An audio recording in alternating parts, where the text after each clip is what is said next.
Exprésate como quieras. Que broten tus sentidos, retoños de primavera. Canta, baila, haz poesía. No importa si no te sale, no te quedes esperando perfección porque no vale. Lo humano no es tan perfecto, eso lo sabemos todos. Lo importante es el intento, lo creativo fluye solo. Inspírate en la grandeza de aquello que es natural, espontáneo, transparente, diverso y fundamental. La sonrisa de los niños, ese es un buen material. La mirada de tu abuela, reflexión para empezar. La alegría, la tristeza, el amor, la compasión, temas de complejidades, la paz y la religión.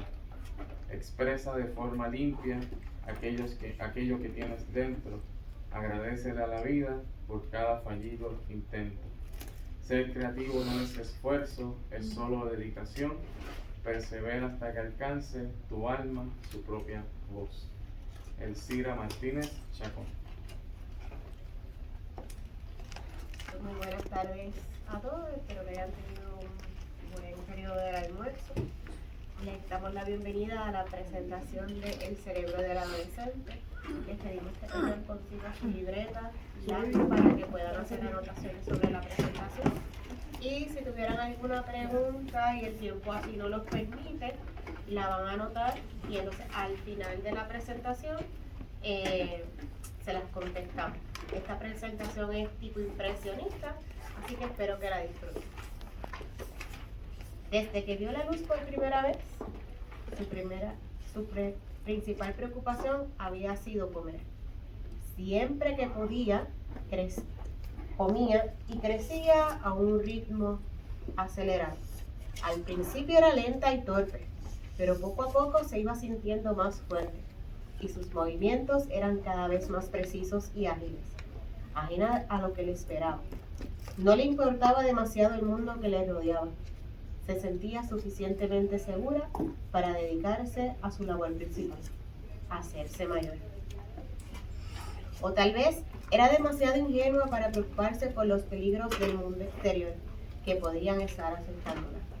De hecho, ni siquiera sabía que a su alrededor se podían producir situaciones que amenazasen su existencia. Duplicó, triplicó, cuadruplicó e incluso quintuplicó su tamaño inicial. Sin embargo, un día de repente advirtió que algo le estaba sucediendo. Reconoció cambios en su interior y su percepción del mundo empezó a alterarse. Todo le daba vueltas y notaba vértigo en su estómago. Ya no se sentía tan segura, por lo que decidió encerrarse en sí misma. Quería aislarse de todo lo que le rodeaba para culminar los cambios que la avecinaban. Empezó a tejer una maraña impenetrable de hilos a su alrededor y se escondió por completo. Era imposible saber lo que sucedía dentro de esa especie de caparazón. Abrirlo a la fuerza hubiese sido un error, puesto que su desarrollo se hubiera visto alterado, tal vez de manera irreversible. Solo cabía esperar y confiar. Aunque parecía que había pasado una eternidad, poco después el caparazón empezó a abrirse y dentro de este capullo tejido con cuidado, con un exquisito hilo de seda, surgió una sublime mariposa. La larva que había desaparecido para siempre. Agitó las alas y alzó el vuelo, majestuosa, dispuesta a iniciar una nueva vida.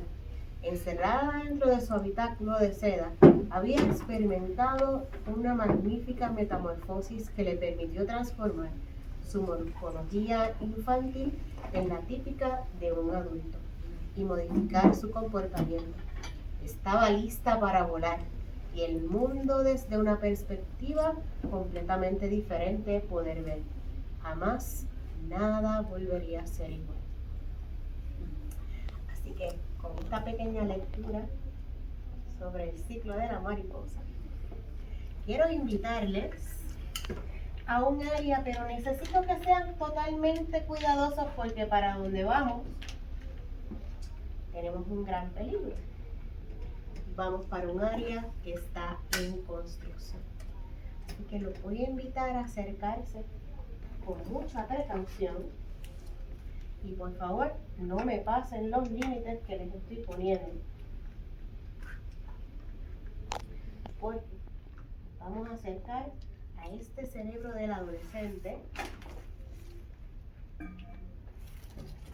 Por aquí ya ven, no se me mueve.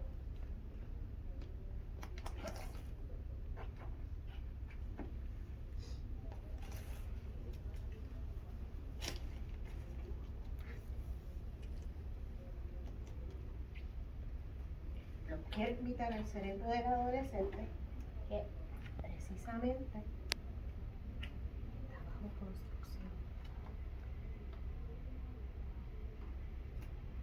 Y de hecho, les pedimos un poco de disculpas porque está algo desorganizado y regado.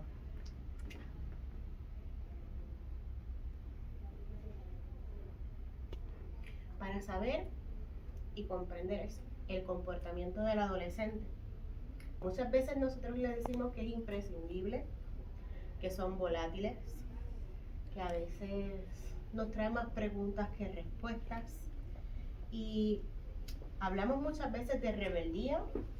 ¿Y qué otras palabras se les pueden ocurrir cuando hablamos del adolescente? Alguien que me diga por lo menos una. Vagos. Vagos. Intensos.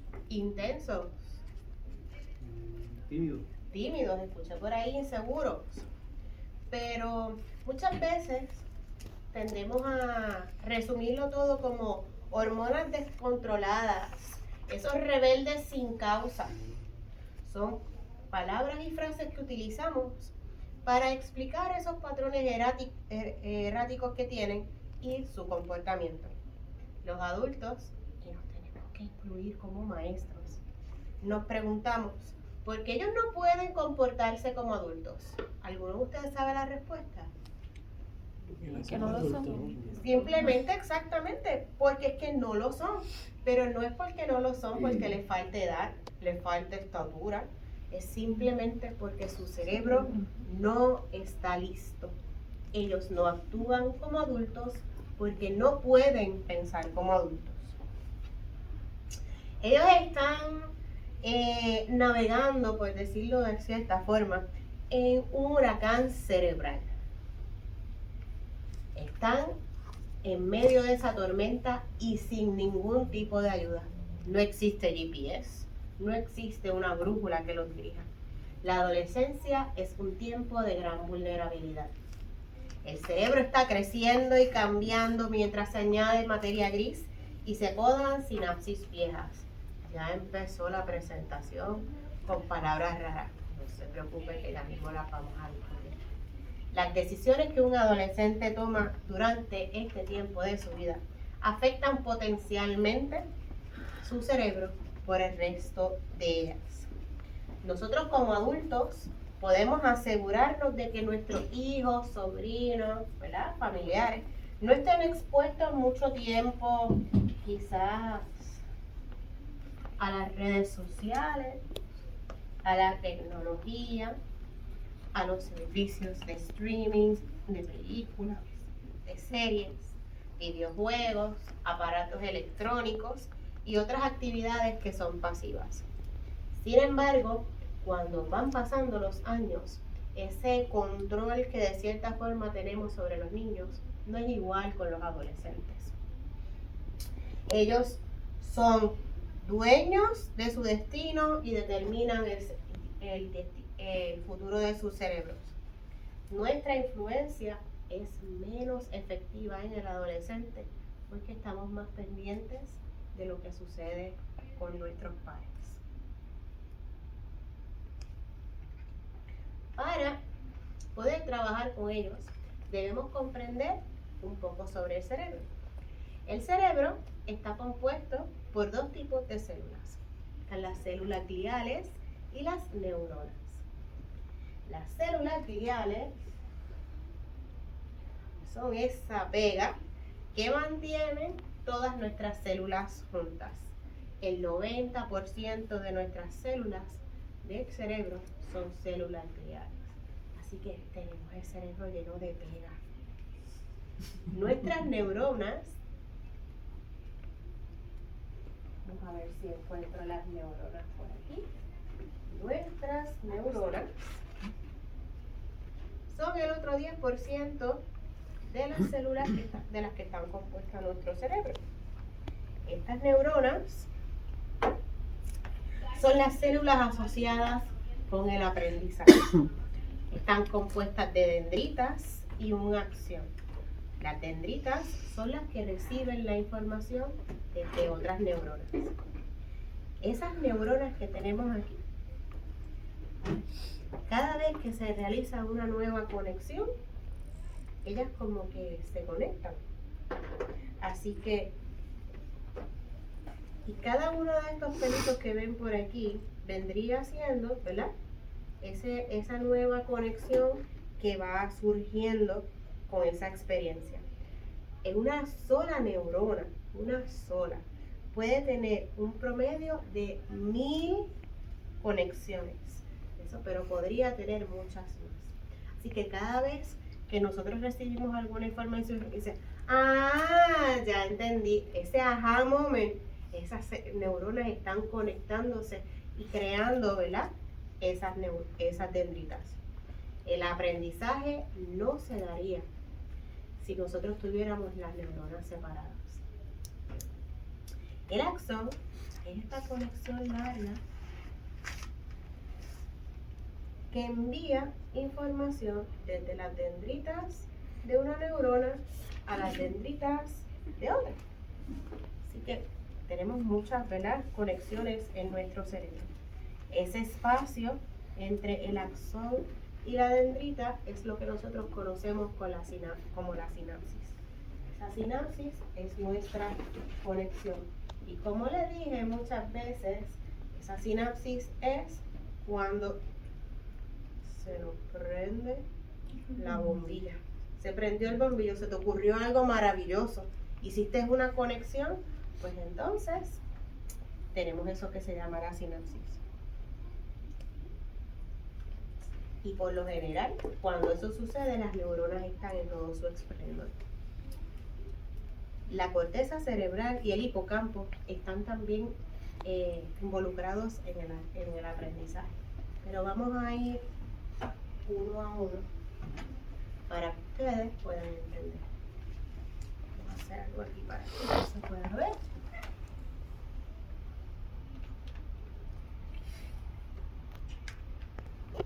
Para que puedan ver el cerebro.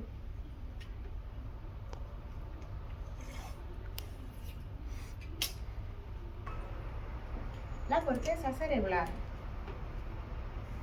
trabaja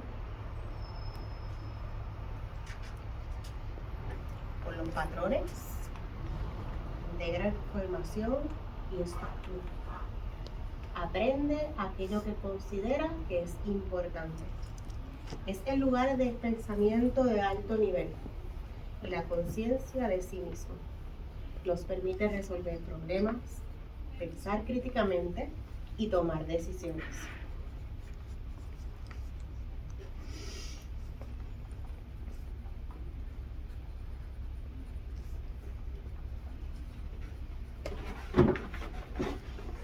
El hipocampo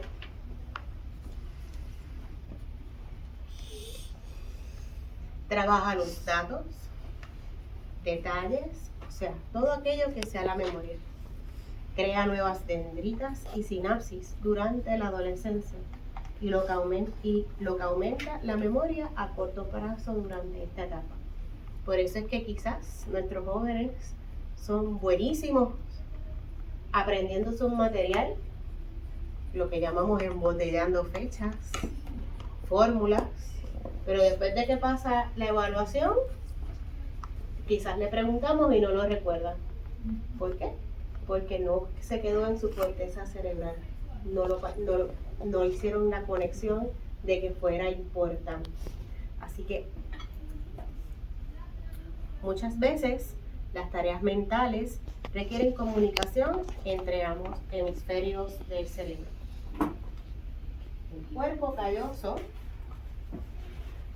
Crece durante la adolescencia mientras se crean dendritas y sinapsis.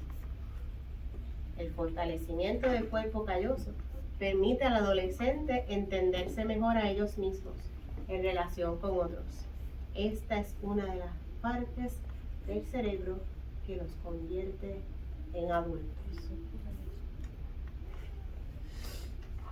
En el cerebro del adolescente se sobreproducen neuronas, dendritas y sinapsis, lo que resulta en una sobrecarga de cuerpos celulares y dendritas. ¿Y qué pasa cuando hay una sobreproducción de algo? ¿Qué hay que hacer? Si yo tengo mucho de algún material, ¿hay que qué? Hay que botar. Ay, ¿cómo yo hago eso en el cerebro? Pues entonces tenemos el proceso de poda o eliminación de células.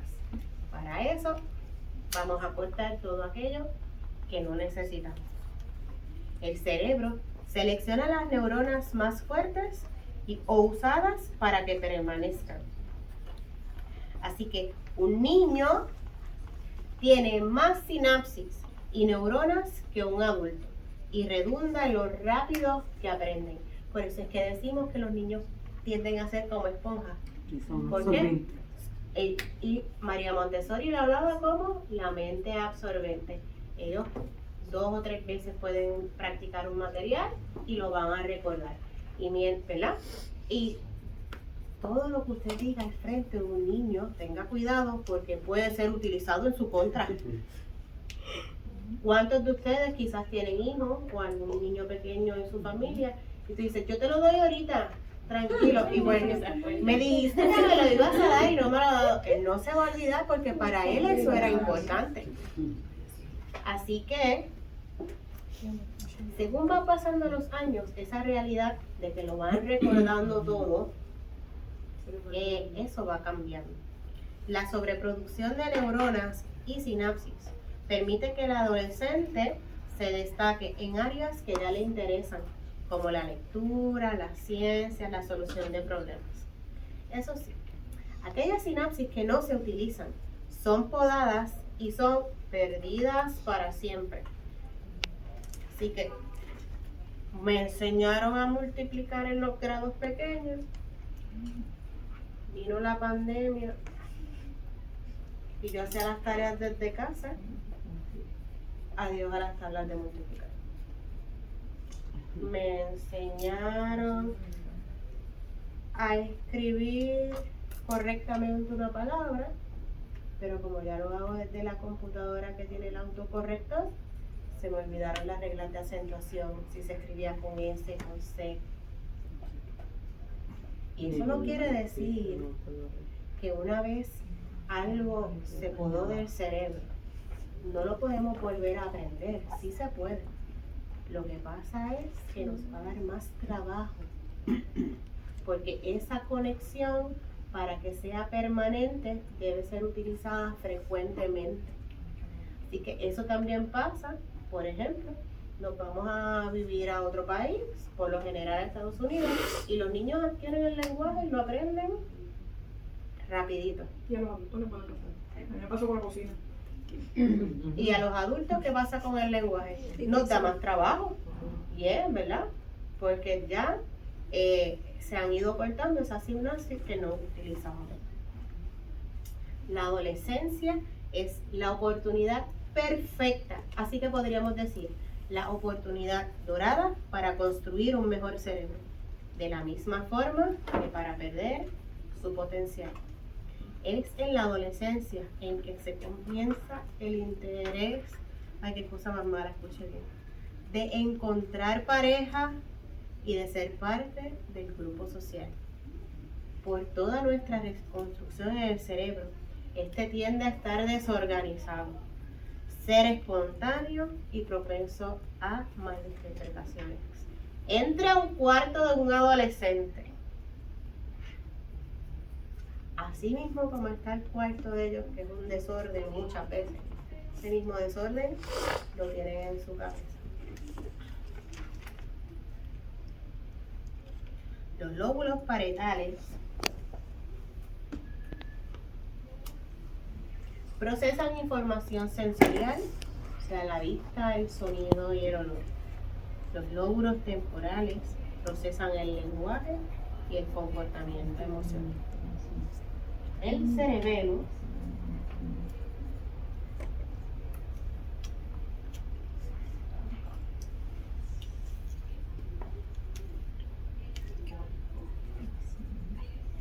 cerebelo es quien trabaja con la coordinación y destrezas de pensamiento. La materia gris se crea en los lóbulos parietales hasta los 12 años y es ahí que comienza el proceso de poda. Sin embargo, los lóbulos temporales no terminan en aquel momento de desear la información hasta los 16 años. ¿Alguien recuerda la fecha que Moraima nos habló en el encuentro anterior? 22. ¿Hasta lo qué? 22. Hasta los 22. Así que imagínense lo que ese cerebro está pasando. Y le tengo una noticia, que en algunas partes del cerebro puede ser más tarde. Sí. Más tarde. ¿Ok? Luego de la generación de sinapsis, el cerebro crea mielina, que es una sustancia producida para insular las neuronas y que permite que la información viaje eficientemente. La mala noticia de esto es que la mielina no se libera a todas las neuronas del cerebro al mismo tiempo. Así que las últimas en recibirlas es la corteza frontal, área responsable del pensamiento abstracto, el lenguaje y la toma de decisiones. Eso quiere decir que esa mielina se va produciendo desde la parte de atrás del cerebro y ellos van madurando, como nosotros le llamamos, pero no es hasta que llega acá. Estoy como a los 26 años. No es hasta que llega acá que somos capaces de el pensamiento abstracto, el lenguaje y una buena toma de decisiones. Los lóbulos frontales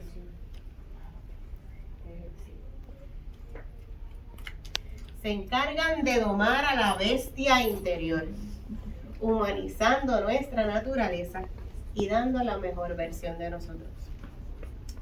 Y hay algo más en nuestro cerebro que responde a esto y se llama la amígdala.